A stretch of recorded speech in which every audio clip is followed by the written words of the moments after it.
They say land is the only thing they aren't making any more of, but for Elias Thorne, the dust of his 3,000-acre ranch in the high desert wasn't just real estate, it was a chronicle of 3 generations. When the black SUVs first pulled up the gravel drive, he didn't see progress, he saw a threat. The corporation didn't want the cattle, and they certainly didn't want the history. They wanted what was underneath. When they offered a fraction of the market value, their tone wasn't one of negotiation, it was an ultimatum. But Elias had one advantage they never accounted for: he knew this land better than any surveyor, and he knew when a man was being lied to. He was about to turn their take it or leave it offer into their worst nightmare, all because of a single, forgotten file buried in the local archives. The air in the high desert is thin, crisp, and carries the scent of sagebrush long before the rain hits. For Elias, that scent was home. He was a man who measured his life in calving seasons and fence-mending days. When the representative from Ethelgard Resource Group stepped out of that polished, tinted window SUV, he looked like an alien dropped into a landscape that didn't speak his language. His suit was too sharp, his shoes too clean, and his smile didn't reach his eyes. "Mr. Thorne," the man said, extending a hand that felt like soft wax. "I'm Marcus Vane. We've been authorized to expedite the acquisition of your property for regional expansion." Elias didn't take the hand. He stayed seated on his porch, a mug of black coffee steaming in his calloused hands. "Expansion," he repeated, the word tasting like bile. "The word you're looking for is seizure, Mr. Vane. And my property isn't for sale." Vane chuckled, a practiced sound designed to make Elias feel like a stubborn, misguided grandfather. "We aren't looking to fight, Elias. We're offering a fair market payout that will let you retire in luxury. The alternative? Well, eminent domain is a slow, expensive process, and frankly, you don't have the resources to keep us at bay for more than a few months. Think of this as a graceful exit." The contrast was immediate: the corporate might, represented by the gleaming vehicle and the unlimited legal budget, against the solitary rancher whose only power was his refusal to budge. Vane laid a glossy brochure on the porch railing, a picture of a generic, sterile corporate campus rendered in CGI. It looked like a tomb for the land. Elias looked at the brochure, then back at the rolling hills. He knew these hills. He knew where the hawks nested and which arroyos flooded first during the spring thaw. He also knew that Ethelgard wasn't in the business of regional expansion. Corporations like theirs didn't move into barren stretches of nothingness unless they were following the scent of money. Not real estate money, not the kind they were offering him, but something far more volatile. "You're wasting your fuel, Vane," Elias said, his voice as steady as the wind. "Go back to the city. My dirt stays mine." Vane's smile tightened, turning into a thin, white line. He stood there for a moment, letting the silence stretch, hoping the sheer weight of his presence would crumble Elias's resolve. When it didn't, he simply picked up his brochure. "We'll be in touch, Elias. The offer stands for 48 hours. After that, the lawyers take over. Don't say I didn't warn you." As the SUV roared away, kicking up a plume of choking red dust, Elias felt a strange, cold prickle at the back of his neck. It wasn't fear. He'd stared down wild wolves and drought seasons enough to know what fear felt like. This was intuition. He walked to the edge of his property, looking toward the ridgeline where the geology shifted from limestone to a darker, more complex strata. He had always wondered why the state geological surveys from 40 years ago had stopped abruptly at his north fence line. He didn't know it yet, but the corporation's aggression was his biggest clue. They were too eager. They were too focused on the quick acquisition. They weren't just buying land, they were burying a secret. And if they were willing to intimidate an old man on his porch to get it, that secret was worth more than his entire life's work. He turned toward his shed, where his father's old desk sat under a layer of dust. He needed to find the truth, and he had 48 hours to figure out why the most powerful company in the state was so desperate for his dust. The 48-hour window was not a negotiation. It was a siege. Ethelgard Resource Group didn't just walk away, they tightened the screws. Within 12 hours, Elias began to feel the systemic pressure that only a massive, multinational conglomerate can exert. It wasn't just the legal threats that arrived via registered mail, it was the subtle, corrosive erosion of his daily operations. First, it was the access roads. The primary easement that allowed his supply trucks to reach the main highway was suddenly flagged for environmental safety inspections. Within a day, heavy machinery blockades appeared, manned by contractors who didn't work for the county, but for a subsidiary of Ethelgard. His feed trucks couldn't get in, his cattle transport couldn't get out.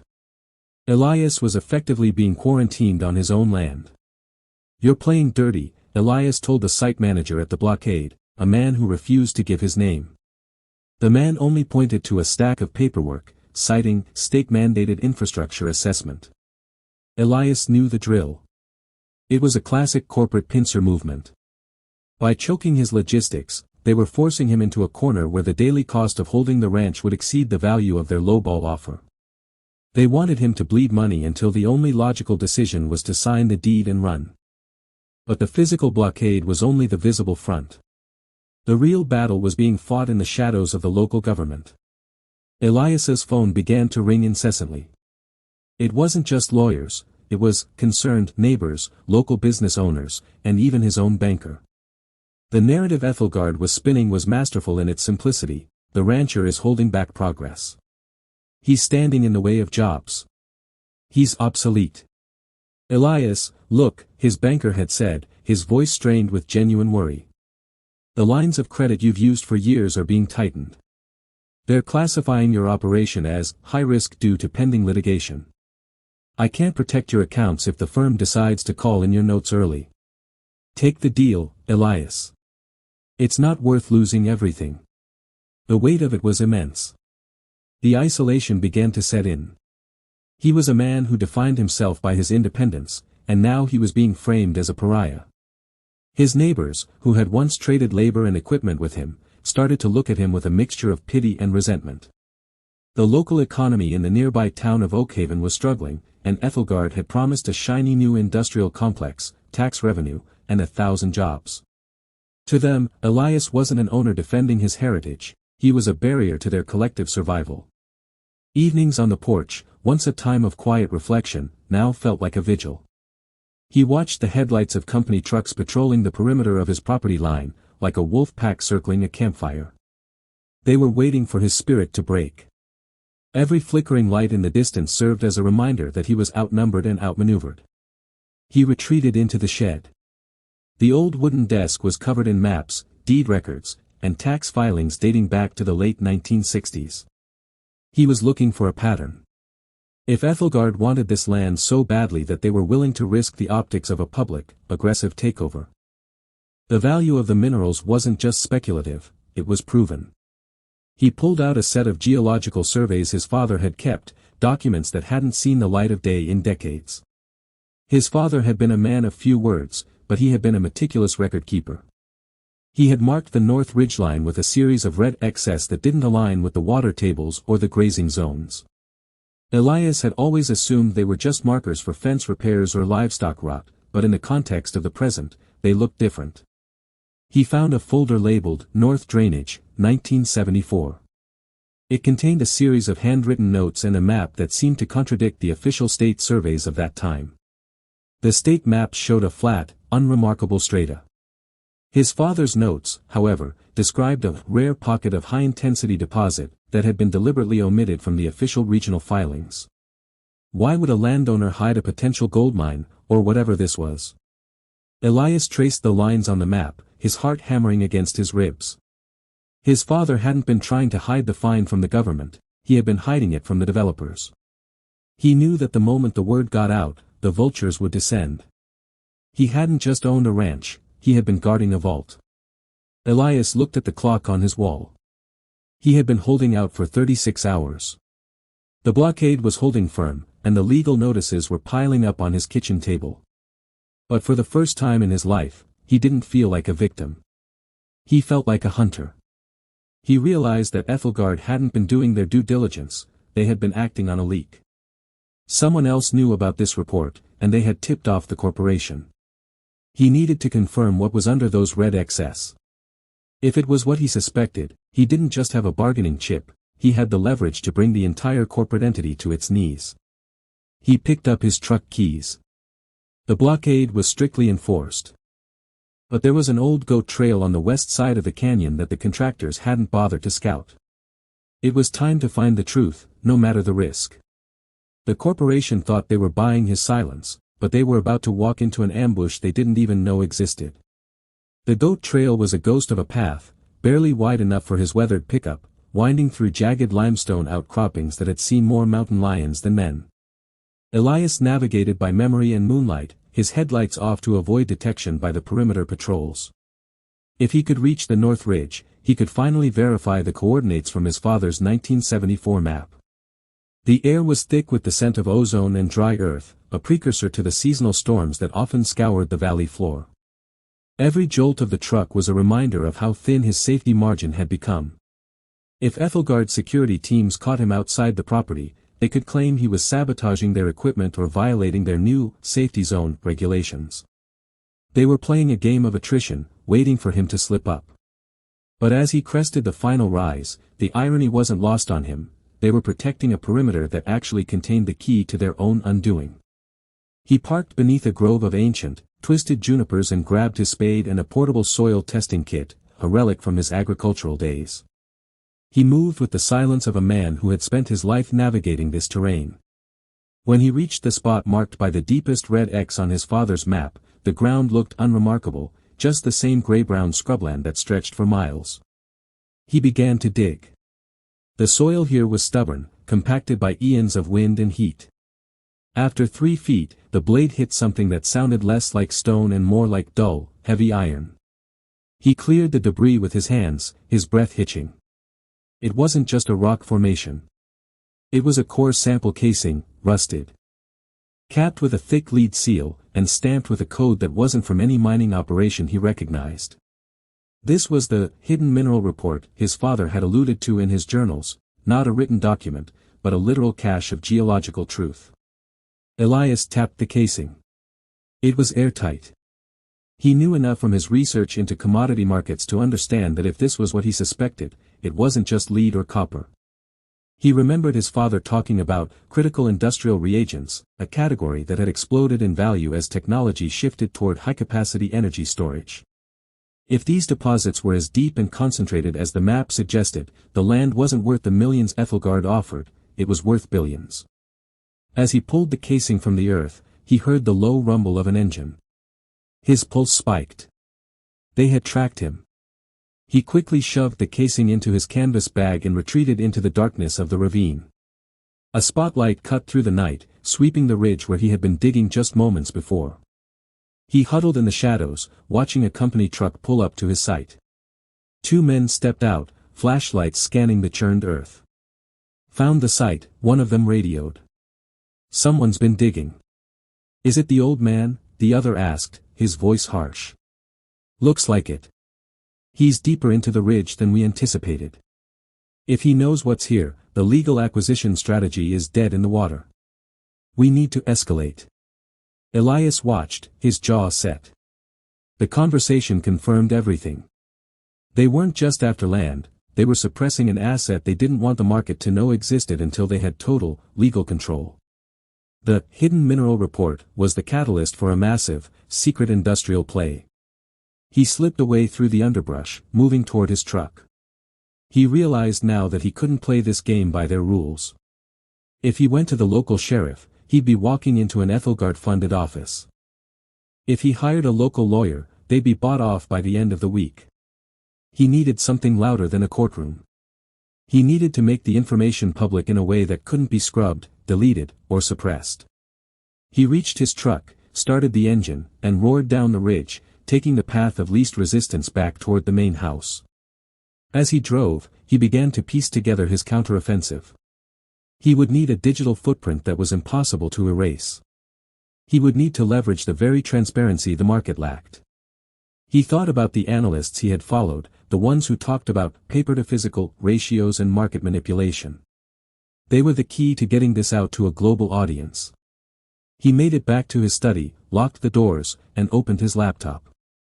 He didn't just have a secret, he had the evidence of a massive, planned fraud. Ethelgard wasn't just buying a ranch, They were attempting to monopolize a strategic supply chain by forcing out the only person who knew the truth. He began to type, outlining the history of his land, the suppression of the reports, and the aggressive tactics used to isolate him. He attached high-resolution photos of the core sample casing and the original, handwritten maps. He wasn't just writing a blog post, he was drafting a manifesto. He would send this to every independent journalist, commodities investigator, and market watchdog he could find. He didn't know if it would save his ranch, but he knew one thing: Ethelgard would never, ever get his land for cheap. He had shifted the battlefield from a silent, private office to the bright, unforgiving light of the public domain. The game was no longer about his survival, it was about exposing the corruption that threatened the entire industry. The morning light crept over the horizon, painting the valley in shades of bruised purple and gold, but for Elias, the sun brought no relief, only the beginning of the end. He hadn't slept. His eyes were red-rimmed, his hands shaky from caffeine and pure, unadulterated adrenaline. The draft was finished. It was a 4,000-word account of his family's history, the suppressed geological data, and the aggressive, predatory tactics Ethelgard had deployed over the last 48 hours. It was a digital Molotov cocktail. He hit send on the final batch of emails to a curated list of independent investigative journalists and financial whistleblowers. He knew that one click wouldn't stop the bulldozers, but it would change the narrative. The corporation relied on the silence of the desert. Once the world saw what was hidden beneath his dust, the cost of their aggression would skyrocket. By noon, the atmosphere around the ranch had shifted. The usual rhythmic patrols of the corporate security team had ceased. Instead, several high-end sedans with blacked-out windows pulled up to his front gate. It wasn't the menacing presence of the previous days, it was something else, cautious.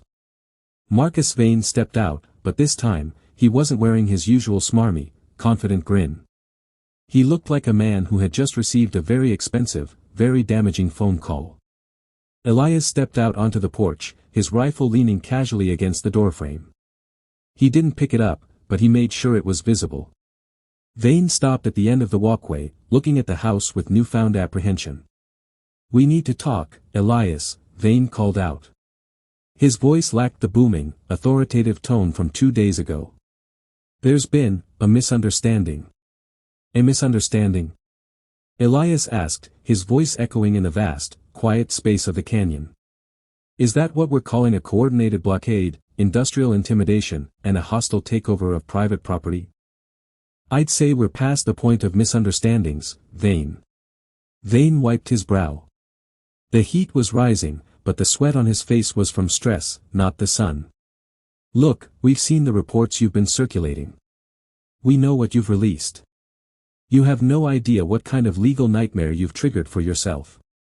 These assets are sensitive. They're subject to federal security clearances. You're playing with fire."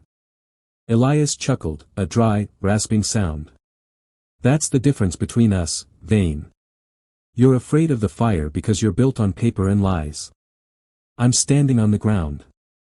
I've lived in this fire for 3 generations. You think you can scare me with federal clearances? The only thing I'm interested in is making sure everyone knows exactly what you're trying to steal." The power dynamic had fully inverted. The corporation, which had all the resources, the lawyers, and the money, was now playing defense. They were terrified of the volatility of the information Elias had unleashed. The market, once opaque, was now being forced to gaze into the center of their scheme. "Name your price," Vane said, his voice dropping to a desperate whisper. "We can settle this right now. We can make all the legal issues go away. We can make the bankers leave you alone. We can make you a very, very wealthy man, Elias. Just take the files down. Tell them it was a mistake, a faulty sensor, a misunderstanding of the geological strata. We'll walk away from the property, and you'll never see us again." Elias looked at the man. He saw the desperation in his eyes, the absolute fear of a corporate operative whose career was on the line because he had failed to contain a single, stubborn rancher. It was intoxicating. For the first time, Elias felt the true weight of the lever he had pulled. He wasn't just defending his home anymore, he was dictating terms to a giant. "You don't get it," Elias replied calmly. "This isn't about my retirement. And it isn't about a payout. This is about the fact that you thought you could crush a man because he lived on land you wanted to exploit. You think you can just pay me off and hide the report again? The world already has the data. It's out there. You've lost control of the narrative, Vane. The silence between them was thick, punctuated only by the distant call of a hawk. Vane looked back at his sedans, then back at Elias, searching for a crack in the armor. There wasn't one. The pivot wasn't just a change in strategy, it was the total realization that the corporation's only strength was the assumption that nobody would ever stand up to them. Elias walked down the stairs, his boots crunching on the gravel. He didn't approach Vane, but he didn't retreat. He simply stood his ground, the owner of the land, the guardian of the secret, and now, the antagonist of the corporation's grand plan. He didn't need to negotiate. He just needed to wait for the storm of public interest to hit. The corporation had come to buy his ranch cheap, now, they were going to have to explain themselves to the world. The final act of the drama did not play out with gunfire or dramatic explosions, but with the slow, grinding collapse of the corporate facade. As the afternoon sun began to dip, casting long, skeletal shadows across the scrubland, the full weight of Elias's move became clear. Vane's phone did not stop ringing. He spent the better part of an hour walking back and forth near his sedans, his posture shifting from aggressive to defeated. The hidden report was no longer a secret buried in a lead-lined casing, it was the subject of frantic emails circulating through the headquarters of every major commodities exchange in the country. Elias sat on the porch, watching the spectacle. He didn't feel victorious in the traditional sense, there was no trophy, no parade, but he felt an immense, quiet clarity. He had done what his father had never dared to do, he had forced the light into the dark corners of the industry. The corporation's attempted acquisition had failed, not because of a legal maneuver, but because of a total loss of leverage. Once the truth was public, their primary motive, securing the asset under the cloak of obscurity, vanished. "They're pulling the plug," Vane said, walking back toward the porch, his voice hollow. "The board is demanding a full audit of our acquisition strategy. They're claiming this was a localized error, a rogue initiative by our regional team. They're washing their hands of me, Elias. And they're dropping the claims on your land. You win." Elias didn't smile. He just nodded. It wasn't a win, Vane. It was a correction. You tried to play a game where the house always wins, but you forgot that the house is built on real ground. You can't manipulate the earth as easily as you manipulate the paperwork. Vane looked at the landscape with a mixture of resentment and confusion, as if he still couldn't understand why this particular patch of dust had been worth so much trouble. He got into his car without another word. The convoy of sedans turned around and retraced their path, leaving the ranch in the same state they had found it, quiet, isolated, and profoundly resilient. The blockade at the main easement was dismantled within hours by contractors who seemed as eager to leave as the corporate executives were. The aftermath was a whirlwind that Elias watched from a distance. The exposure of the mineral deposit triggered a cascade of regulatory scrutiny. The hidden report became a case study in investigative journalism, highlighting the systemic rot within resource acquisition firms that sought to monopolize critical components of the global supply chain. The stock price of Ethelgard Resource Group stumbled, then plummeted, as the market realized the extent of their internal corruption. For the people of Oakhaven, the result was bittersweet. The industrial complex that had promised prosperity was cancelled, leaving the town to grapple with its economic reality once more. Yet, there was a newfound pride in their neighbor. Elias became a symbol of a different kind of progress, not the kind brought by shiny, tax-subsidized facilities, but the kind built on the refusal to be erased. He didn't seek the spotlight, but it found him. He spent the following months dealing with environmental agencies and independent researchers who wanted to study the ridge. He opened the land to them on his terms, ensuring that the development, if it ever happened, would be transparent, ethical, and locally managed. He often thought back to the core sample casing he had pulled from the ground. He had donated it to a university lab, where it was confirmed that the mineral concentration was indeed significant, but it required a level of extraction technology that was decades away from being viable without massive environmental cost. The corporation had been blinded by greed, chasing a speculative fortune and failing to see that the real value of the land wasn't the extraction, but the stewardship. Years later, the ranch remained exactly as it had been. The cycle of the seasons continued, undisturbed by bulldozers or corporate mandates. Elias still drank his black coffee on the porch as the sun rose over the high desert. He had protected his heritage, but more importantly, he had exposed the vulnerability of a system that relied on the assumption that individuals could be bought, bullied, or sidelined. The story of the ranch became a legend in the region, a testament to the power of a single individual against a faceless entity. It served as a reminder that transparency is the most potent weapon in the commodities market. While the world continued to hunger for the resources buried beneath the soil, Elias had proven that the ground underneath a man's feet is not merely a commodity, it is a foundation, a history, and a legacy that cannot be auctioned off to the highest bidder. The silence returned to the valley, heavier and more peaceful than ever before. The corporation had tried to turn his home into a footnote in their balance sheet, but in the end, they were the ones who were forgotten, while the land, and the man who stood for it, remained. The dust finally settled, but the truth remained etched in the geology of the ridge, a permanent mark that no amount of corporate influence could ever hope to erase.